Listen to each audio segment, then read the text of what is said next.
முத்து பார்த்துட்டீங்களாண்ணா, ரோஹினியோட உண்மையான முகத்த கண்டுபிடிக்கலாம்னு சொல்லிட்டு பார்த்தீங்கன்னா, அங்க இங்க தேடி ஆதாரத்த தேடிட்டு இருக்காங்க. அந்த டைம்ல பார்த்தீங்களாண்ணா, ரோடு போயிட்டு இருக்கும்போது பார்த்தீங்கன்னா, அந்த செருப்பு தைக்கிற தாத்தா பாட்டி பார்த்தீங்கன்னா, ஒரு டிராஃபிக் போலீஸ் பார்த்தீங்கன்னா, மொபைல் இருக்காங்க. ரோடு ஓரம் கடை போட்டுருக்கீங்களா அப்படின்னு சொல்லிட்டு அவங்கள பிடிச்சு கீழ தள்ளி விட, இத பார்த்து முத்து பார்த்தீங்கன்னா, ரொம்ப டென்ஷன் ஆயி போய் போலீஸ்காரனையும் அடிச்சிடுறாங்க. இதனால பார்த்தீங்கன்னா, முத்துவ பார்த்தீங்கன்னா, போலீஸ் பிடிச்சிட்டு போய் ஸ்டேஷன்ல உட்கார வச்சுறாங்க. ஸ்டேஷன்ல உட்கார வச்சுட்டு, "நீ போலீஸ்காரனையும் அடிச்சாரு. அவ்வளோ பெரிய தைரியசாலி நீ" அப்படின்னு சொல்ல, அவருமே இருந்துட்டு, அந்த தாத்தா பாட்டி வயசானவங்கன்னு கூட பார்க்காம அவங்கள பிடிச்சு கீழ தள்ளி விட்டு அடிபட்டுருச்சு அப்படின்னு சொல்ல, இது கேட்ட இன்ஸ்பெக்டர் பார்த்தீங்கன்னா, "நீ ஒரு தாத்தா பாட்டிக்கு வயசானவங்களலாம் ஏன்டா அடிக்கிற? அப்படி அடிச்சு அவங்க கம்ப்ளைண்ட் பண்ணாங்கன்னா, உங்க வேலையே போயிரும் தெரியுமா?" அப்படின்னு சொல்ல, "சரி இந்த ஒரு முறை மன்னிச்சு விட்றேன். ஆனா இதே மாரி போலீஸ்காரன் மேல தப்பு கை வச்சேன்னா, உன்ன உள்ள தூக்கி போட்டுருவேன்" அப்படின்னு சொல்லிட்டு பார்த்தீங்கன்னா, வார்ன் பண்ணி முத்துவையும் கான்ஸ்டபிளையும் விட்டுறாங்க. வெளிய வந்தவரு பார்த்தீங்கன்னா, "நீ இதோட தப்பிக்க மாட்ட. திருப்பி எப்ப நான் மாட்டுவல்ல, அப்ப நான் உன்னை பார்த்துறேன்டா" அப்படின்னு சொல்லி முத்துவ பார்த்தீங்கன்னா சொல்லி வார்ன் பண்ணிட்டு மிரட்டியும் அனுப்பிச்சிடுறாங்க. இதனால பார்த்தீங்கன்னா, "பாத்துக்கலாம் அப்ப பார்த்து வா, இப்ப விடு ஃபர்ஸ்ட்டு" அப்படின்னு சொல்லிட்டு பார்த்தீங்கன்னா, அமைதியா வெளிய போயிடுறாரு. வெளிய போயிட்டு பார்த்தீங்கன்னா, தாத்தா பாட்டிக்கு ஆறுதல் சொல்ற டைம்ல பார்த்தீங்கன்னா, தாத்தா பாட்டி வந்துட்டு அந்த ஃபோன கையில பார்க்குறாங்க. அத பார்த்து முத்து பார்த்தீங்கன்னா, "தாத்தா இது என்னோட ஃபோன். எப்படி உங்க கையில கிடைச்சுச்சு?" அப்படின்னு சொல்ல, "இது ஒரு பொண்ணு மிஸ் பண்ணிருச்சுப்பா. அதுக்கு வந்தா குடுத்துரலாம்னு சொல்லி வச்சிருக்கேன்" அப்படின்னு சொல்ல, "யாருன்னு தெரியுமா?" அப்படின்னு கேட்க, "அது தெரியல. அன்னைக்கு ஒரு பொண்ணு செருப்பு தேய்க்க வந்துச்சு. அப்ப மிஸ் பண்ணிட்டு போயிருச்சு. அது தெரிஞ்சா நானே குடுத்துட்டேன்லப்பா" அப்படின்னு சொல்ல, "சரி அது யாருன்னு தெரிஞ்சா கொஞ்சம் சொல்லுங்க" அப்படின்னு சொல்ல,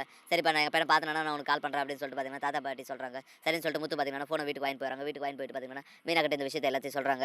அத கேட்ட மீனா பார்த்தீங்கன்னா, "அப்போ இந்த ஃபோன் எப்படிங்க அவகிட்ட போச்சு? யாரோ தான் மிஸ் பண்ணியிருக்காங்க" அப்படின்னு சொல்லிட்டு பார்த்தீங்கன்னா, நெனச்சிட்டு இருக்காங்க. அந்த டைம்ல பார்த்தீங்கன்னா, ரோஹினி வராங்க. ரோஹினி கையில அந்த முத்துவோட ஃபோன் இருக்கிறத பார்த்துட்டு, ரோஹினி உடனே ஷாக் ஆகுறாங்க. "எப்படி இவன் கையில ஃபோன் கிடைச்சு? இத கடல்ல தூக்கி போட்டேன்னு சொல்லிட்டு இருந்தேன்" அப்படின்னு சொல்ல, அது உடனே அவங்க ஃப்ரெண்டுக்கு கால் பண்ணி, "ஏய் ஃபோன கடல்ல தூக்கி போட்டேன்னு சொன்னா, ஆனா இவன் முத்து கையில ஃபோன் இருக்கு" அப்படின்னு சொல்ல, "அதுவா அன்னைக்கு தூக்கிட்டு போலான்னு தான் போனேன். அப்ப டைம்ல எப்பயோ மிஸ் ஆயிருச்சு" அப்படின்னு சொல்ல, "ஏன்டி ஒரு வேலைய குடுத்தா உருப்படியா செய்ய மாட்டியா? இப்ப பாரு அந்த முத்து கையில அந்த ஃபோன் கிடைச்சிருச்சு. இதனால என்னென்ன பிரச்சனை வருமோ தெரியல. நீ திருப்பி மாட்டிக்க போற. தயவு செஞ்சு எங்கேயாவது மிஸ் பண்ண இடத்துல தவறி கூட மாட்டிக்காத" அப்படின்னு சொல்ல, "சரி, சரி நான் அதெல்லாம் உஷாரா இருந்துர்றேன். நீ ஃபர்ஸ்ட்டு உஷாரா இருந்துக்க" அப்படின்னு சொல்லிட்டு பார்த்தீங்கன்னா, ஃபோன கட் பண்ணிடுறாங்க. எப்படியும் முத்து கையில ஃபோன் கிடைச்சு, இத வச்சு வேற எதனா பிரச்சனைய கொண்டு வந்துற போறான். அதுவரைக்குள்ள அவன எதனா ஒண்ணு பண்ணணும் அப்படின்னு சொல்லிட்டு பார்த்தீங்கன்னா, ரோஹினி நெனச்சிருக்கா. அந்த டைம்ல பார்த்தீங்கன்னா, முத்து இருந்துட்டு, இந்த ஃபோன யார் எடுத்திருப்பாங்க? ஒண்ணு ரோஹினி எடுத்துருக்கணும், இல்லன்னா வேற யாரானா எடுத்துருக்கணும். ஆனா கண்டிப்பா ரோஹினி இல்ல சிட்டி இவங்க 2 பேர்ல யாரோ ஒரு ஆள் தான் இருக்கணும். ஏன்னா வந்து ஃபோன நான் வேற எங்கேயும் தொலைக்கல. வீட்ல இல்லன்னா போற இடத்துல தான் தொலைச்சிருப்பேன். அதனால ரோஹினி வாட்ச் பண்ணலாம்னு சொல்லிட்டு பார்த்தீங்கன்னா, ரோஹினி என்ன பண்றாங்கன்னு சொல்லிட்டு அப்படியே முத்து பார்த்தீங்கன்னா, சிஐடி வேலைய பார்க்குறாங்க. இப்படி தான் வரப்போற எபிசோட் வந்து போப்போது. ரோஹினி என்னென்ன தப்பு பண்றாங்கன்றது முத்து கண்டுபிடிப்பாரா இல்லன்றத நான் அடுத்தடுத்த வீடியோல அப்லோட் பண்றேன். மேலும் இது போன்ற வீடியோக்கள தொடர்ந்து பார்க்க மறக்காம நம்ம சேனல சப்ஸ்கிரைப் பண்றேங்க. Thank you.